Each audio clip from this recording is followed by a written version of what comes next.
And President Trump is meeting with world leaders at the NATO summit in the Netherlands today and is also sitting down with Ukraine's president. But the U.S.'s strikes on Iran's nuclear sites are still the dominant topic of discussion. Natalie Brand has more details from the White House. We hear it was obliteration. It was a virtual obliteration. President Trump is refuting an initial classified assessment by the Defense Intelligence Agency that found Iran's nuclear program may have only been set back by a few months, according to sources familiar with its contents. It's gone for years.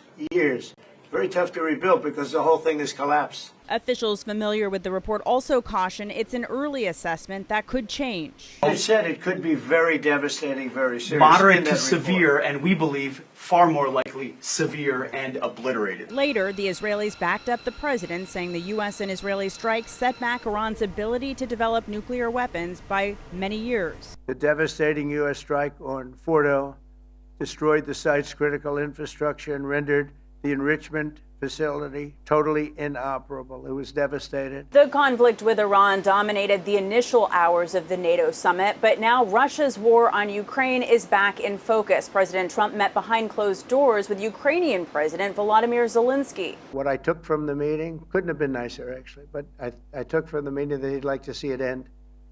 I think it's a great time to end it. I'm going to speak to Vladimir Putin, see if we can get it ended. NATO's Secretary General also announced that members have agreed to increase spending on defense to at least 5% of their GDP.